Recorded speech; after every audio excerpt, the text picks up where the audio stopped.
지금부터 들려드릴 이야기는 실제로 국가가 문서로 확인해주는 제도에 관한 이야기입니다.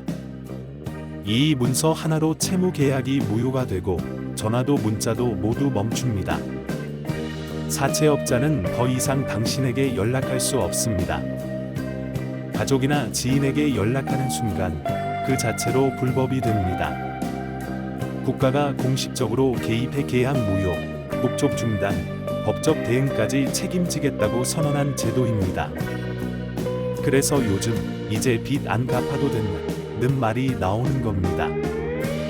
자극적인 말처럼 들리지만 근거 없는 소문은 아닙니다. 오늘은 대출 상환에 시달리는 분들, 그리고 그 가족까지 반드시 알아야 할 이야기입니다. 혼자만 알고 넘기기엔 너무 중요한 변화입니다.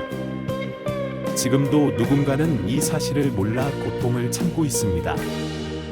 이 이야기는 남의 일이 아닙니다. 불법 사금융 피해는 한번 시작되면 끝이 없었습니다. 처음엔 소액이었다가 이자가 붙고 연체가 붙으면서 눈덩이처럼 불어났습니다. 갚아도 끝이 없었습니다. 전화는 밤낮을 가리지 않았고 문자는 하루에도 수십 통씩 왔습니다. 어느 순간부터는 가족 이름이 언급되기 시작했고 지인에게 알리겠다는 협박도 이어졌습니다. 문제는 이 과정에서 법적으로 보호받는 방법을 모르는 사람이 너무 많았다는 점입니다. 참고 버티거나 포기하는 선택밖에 없었습니다. 그래서 피해는 반복됐습니다. 이 구조를 정부가 완전히 바꾸기 시작했습니다. 2026년부터 달라지는 핵심은 명확합니다. 불법 추심이 완전히 멈출 때까지 국가가 책임진다는 것입니다. 상담만 해주는 제도가 아닙니다. 서류만 안내하고 끝나는 제도도 아닙니다. 실제로 전화가 끊어질 때까지 개입하고 문자가 멈출 때까지 개입하고 가족에게 연락이 가지 않을 때까지 개입합니다. 이제는 도와드릴 수 있습니다. 가 아니라 우리가 맡겠습니다. 라는 구조입니다. 이 방향 전환이 이번 정책의 핵심입니다. 그래서 현장에서 체감이 완전히 다릅니다. 이미 적용 사례가 나오고 있습니다. 가장 큰 변화는 개입 시점입니다. 예전에는 변호사 선임까지 평균 열흘이 걸렸고 그 열흘 동안 불법 추심은 계속됐습니다. 전화는 멈추지 않았습니다. 이제는 다릅니다. 신청이 들어오는 순간 금융감독원이 즉시 움직입니다. 사채업자에게 공식 경고 문자가 발송되고 이후에는 금감원 직원이 직접 전화로 경고합니다. 카카오톡이나 SNS 협박도 예외가 아닙니다. 아이디만 있어도 조치가 들어갑니다. 이 단계에서 상당수 추심이 멈춥니다. 국가가 개입했다는 신호 자체가 다르기 때문입니다. 여기서 결정적인 장치가 하나 더 있습니다. 만약 연이율 60%를 넘는 반사회적 대부 계약이라면 상황은 완전히 달라집니다. 금융감독원장 명의로 공식 확인서가 발급됩니다. 이 계약은 원금과 이자 모두 무효라는 문서입니다. 법적으로 갚을 의무가 없다는 뜻입니다. 말이 아니라 문서입니다. 개인이 주장하는 게 아니라 국가가 확인해 주는 것입니다. 그래서 채무 계약이 무효화된다는 말이 나오는 겁니다. 이 문서가 발급되는 순간 게임은 끝납니다. 사채업자는 법적으로 아무 권한이 없습니다. 추심을 계속하면 형사 문제로 이어집니다. 이 지점이 가장 강력합니다. 그 다음 단계가 채무자 대리인 선임입니다. 국가는 대한법률구조공단 소속 변호사를 무료로 붙여줍니다.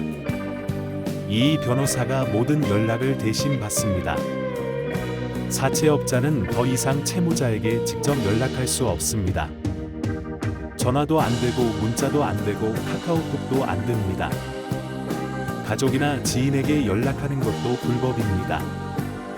이 규칙은 절대적입니다. 어기면 바로 문제됩니다. 그래서 실제로 전화가 끊깁니다. 여기까지가 1차 방어선입니다. 2026년부터 또 하나 달라진 점이 있습니다.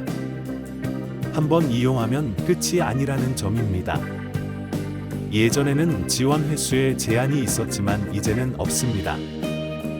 다시 불법 추심이 시작되면 다시 신청하면 됩니다. 번호를 바꿔도 계정을 바꿔도 상관없습니다. 기관이 달라도 상관없습니다. 국가는 이미 받았으니 끝이라고 말하지 않습니다. 완전히 끝날 때까지 막겠다는 구조입니다. 이게 현장에서 가장 환영받는 변화입니다. 사채업자의 우회 시도를 차단하고 피해자를 포기시키지 않습니다. 또 하나 중요한 변화가 있습니다. 이제는 본인이 직접 신청하지 않아도 됩니다. 가족이나 지인이 대신 신청할 수 있습니다. 무섭고 창피하고 위축돼서 버티는 경우가 많았는데 그럴 때 주변 사람이 대신 도움을 요청할 수 있습니다. 이 변화는 의미가 큽니다. 피해자가 고립되지 않게 만드는 장치입니다. 실제로 가족이 대신 신청해 구제된 사례가 늘고 있습니다. 혼자 싸우지 않아도 됩니다. 국가가 대신 나섭니다. 숫자를 보면 이유가 분명해집니다. 2025년 한 해 신청 건수는 12,162건이었고 실제 지원된 건수는 1,183건입니다. 전년 대비 258% 증가했습니다. 특히 SNS를 통한 불법 추심이 폭증했습니다. 전화번호를 몰라도 아이디만으로 접근하는 방식입니다. 카카오톡 오픈 채팅 피해가 급증했습니다. 이 변화가 정책 강화를 이끌었습니다. 현실을 반영한 결과입니다. 서류 위의 제도가 아닙니다. 현장에서 나온 숫자입니다. 그래서 제도가 바뀐 겁니다.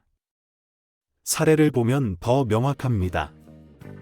이미 원금과 이자를 다 갚았는데도 추가 요구를 받던 분이 있었습니다. 지연금이나 벌금 명목으로 끝없이 요구받던 분도 있었고 가족에게 알리겠다는 협박을 받던 분도 있었습니다. 채무자 대리인이 선임되자 추심이 중단됐습니다. 또 다른 사례에서는 연 수천 % 이자를 요구받아 소송으로 이어졌는데 결과는 달랐습니다. 오히려 돌려받았습니다. 국가 지원이 있었기 때문입니다. 그래서 빚 안 갚아도 된다는 말이 나오는 겁니다. 조건 없는 말이 아닙니다. 불법이라는 전제가 붙습니다. 많은 분이 헷갈리는 부분이 하나 있습니다. 내가 받은 대출이 불법인지 합법인지 구분이 안 된다는 점입니다. 겉으로 보면 똑같아 보입니다. 돈을 빌리고 이자를 내고 원금을 갚습니다. 하지만 법적 성격은 완전히 다릅니다.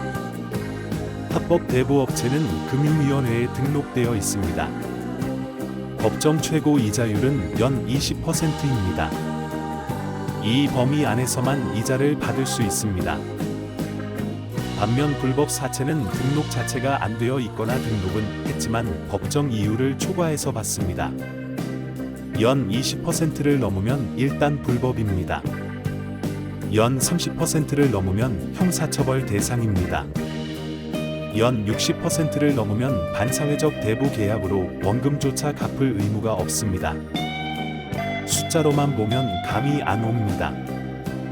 연 20%가 얼마나 되는지 실제로 계산해 보겠습니다. 100만 원을 빌렸다고 가정합니다. 1년 뒤 원금과 이자를 합쳐 120만 원을 갚으면 됩니다. 월 이자로 환산하면 약 1만 6천 원 정도입니다. 이게 합법 대부업체가 받을 수 있는 최대 이자입니다. 만약 월 이자가 3만 원이라면 연 36%입니다. 이미 법정 이율을 초과했습니다. 월 이자가 5만 원이라면 연 60%입니다. 이 정도면 반사회적 대부 계약으로 분류됩니다. 월 이자가 10만 원이라면 연 120%입니다. 이쯤 되면 전형적인 불법 사채입니다. 본인이 내고 있는 이자가 얼마인지 한번 계산해보면 답이 나옵니다. 불법 이자는 안 갚아도 되는 거 알겠는데 원금은 갚아야 하는 거 아니냐는 질문도 많습니다. 맞습니다. 기본적으로 원금은 갚아야 합니다. 연 20%를 초과하는 이자는 무효지만 빌린 돈 자체는 갚아야 합니다. 다만 예외가 있습니다. 연 60%를 넘는 반사회적 대부 계약이라면 원금조차 갚을 의무가 없습니다. 법원 판례로도 확정된 내용입니다. 이 경우 금융감독원장 명의로 확인서가 발급됩니다. 이 문서가 있으면 원금도 이자도 전부 무효입니다. 사채업자는 법적으로 아무 권한이 없습니다. 추심을 계속하면 형사처벌 대상입니다. 이미 갚은 돈은 돌려받을 수 있냐는 질문도 많습니다. 결론부터 말씀드리면 돌려받을 수 있습니다. 부당이득 반환 청구 소송을 통해 가능합니다. 실제로 판례가 많습니다.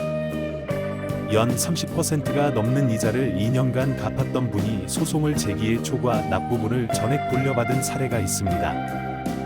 연 100%가 넘는 이자를 3년간 갚았던 분이 원금까지 포함해 전액 반환받은 사례도 있습니다. 다만 소송은 혼자 하기 어렵습니다.